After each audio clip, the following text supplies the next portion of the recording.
Friends, this is Sree. Welcome back to my YouTube channel English Literature by Sree.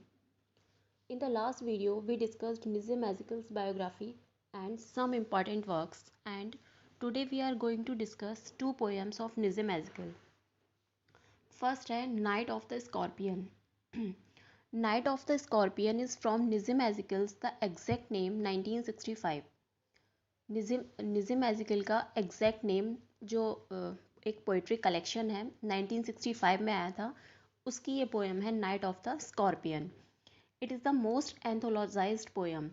ये anthologised poem है. It shows Nissim Ezekiel as a typical Indian poet who loves Indian soil and gives expression to ordinary human events.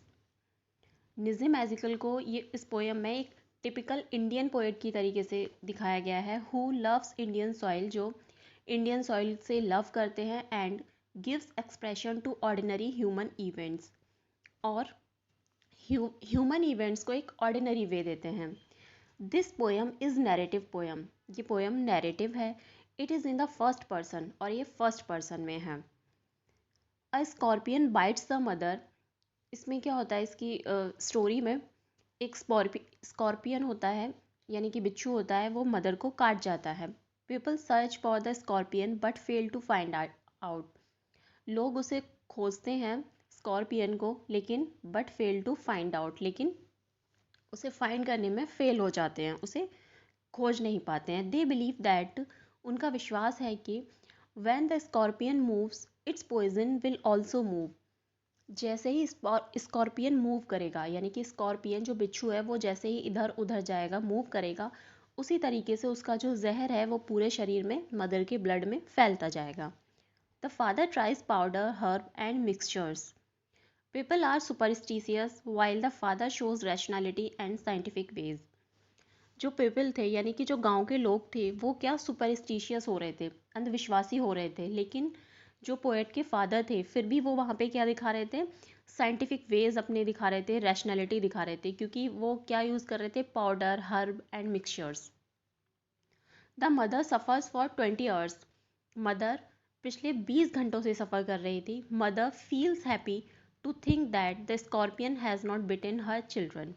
लेकिन उसके बावजूद भी mother को ये सोचकर खुशी थी कि स्कॉर्पियन ने उनको काटा है, उनके बच्चों को नहीं. तो इसकी एक ये बहुत फेमस कोट है, माई मदर ओनली सैड. मेरी मदर ने केवल ये बोला, thank God the scorpion picked on me and spared my children.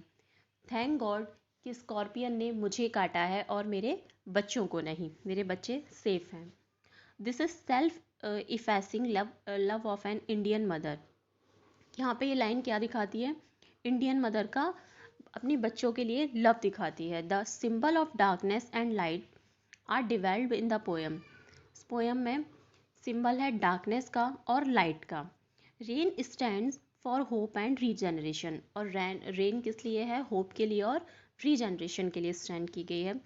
Suffer purges mother. Suffering purges mother. The poet uses simple language with a conversational touch.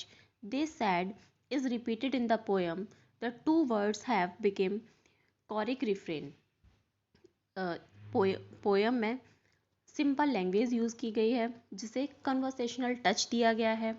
They sad, ये जो दो word है इनको बार बार रिपीट किया गया है, जो कि क्या बन गए हैं, कोरिक रिफ्रेन बन गए हैं. The poet has use suggestive imagery. He is quite objective and detached in the poem. Poet ने सजेस्टिव इमेजरी यूज़ की है. He is quite objective and detached in the poem. ये night of the scorpion poem Nissim Ezekiel की exact name में है. Exact name poetry collection में 1965 में आया था. इसमें मदर को बिच्छू काट जाता है, उसका दिखाया गया है कि जिसमें गांव वाले उसको बचाने आते हैं, मतलब उसको बिच्छू को मारने की कोशिश करते हैं, लेकिन वो फेल हो जाते हैं. और यहाँ पे दिखाया गया है कि गांव वाले यहाँ पे कैसे हो रहे हैं, अंधविश्वासी हो रहे हैं, सुपरस्टिशियस हो रहे हैं, लेकिन उसका जो फादर है वो साइंटिफिक वेज यूज़ कर रहा है. ये इस पोएम में दिखाया गया है. नेक्स्ट पोएम देख लेते हैं, background casually. Background casually is a poem from Nissim Ezekiel's hymns in darkness 1976. Background casually जो पोएम है वो निज़िम मैजिकल के हिम्स इन डार्कनेस जो पोइट्री कलेक्शन है 1976 में आया था, उसमें दी गई है। It is composed in confessional and autobiographical vein. ये पोएम कैसी है? कन्फेशनल पोएम है और ऑटोबायोग्राफिकल पोएम है। It is a long poem, लंबी पोएम है। It has 3 sections, each section has 5 stanzas of 5 line each. 3 section है इस पोएम में और हर एक सेक्शन में 5 स्टेंजा हैं और हर स्टेंजा में 5 लाइन है, यानी कि इस 3 सेक्शन में ये पोएम डिवाइडेड है एंड 5 स्टेंजाज हैं और हर एक स्टेंजा 5 लाइन का है। The poet reflects over his failures and achievements. Poet इसमें क्या दिखाता है? अपने फेलियर्स को और अचीवमेंट्स को दिखाता है। He has his roots deep in India. उसकी जो रूट्स हैं वो इंडिया से ही जुड़ी हुई हैं, क्योंकि जो पोएट है वो लंदन चला जाता है हाई स्टडीज़ के लिए।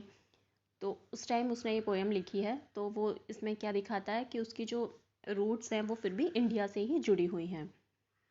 ही has a deep sense of belonging not only to India but to Bombay also. न केवल सिर्फ इंडिया से बल्कि स्पेशली बॉम्बे से। He goes to school, Christian boys are against him because he is a Jew. क्या दिखाते हैं? जब वो स्कूल जाता था तो क्या होता था, क्योंकि जो क्रिश्चियन बॉयज़ थे वो उसके अगेंस्ट रहते थे। क्यों रहते थे? क्योंकि वो कौन था?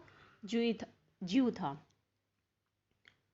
The Hindus and the Muslims are unkind to him. और हिंदूज़ और मुस्लिम्स जो थे वो भी इसके लिए कैसे रहते थे? अनकाइंड रहते थे। एक तरीके से कह सकते हैं कि रिलीजन के लिए भी दिखाया है कि वो ज्यू था, इसलिए हिंदूज़ मुस्लिम्स उसके लिए अनकाइंड रहते थे और जो क्रिश्चियन बॉयज़ थे वो भी उसके अगेंस्ट रहते थे।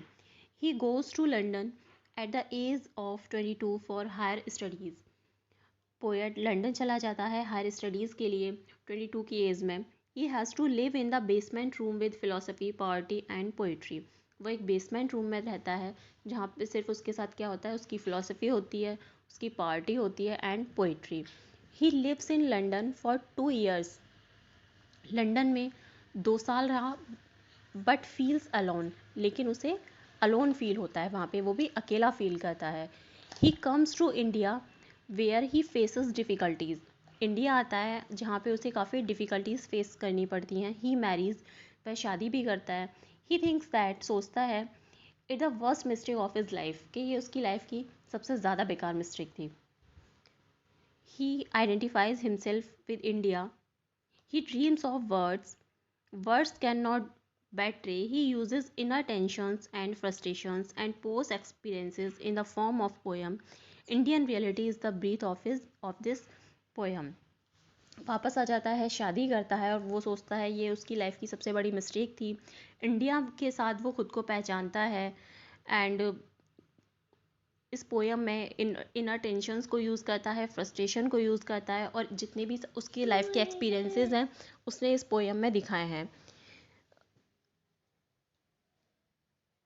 और पोएम में इंडियन रियलिटी को दिखाया है। तो करते हैं वीडियो को यहीं पे एंड नेक्स्ट वीडियो में बात करेंगे किसी नए टॉपिक पर। Bye bye and take care.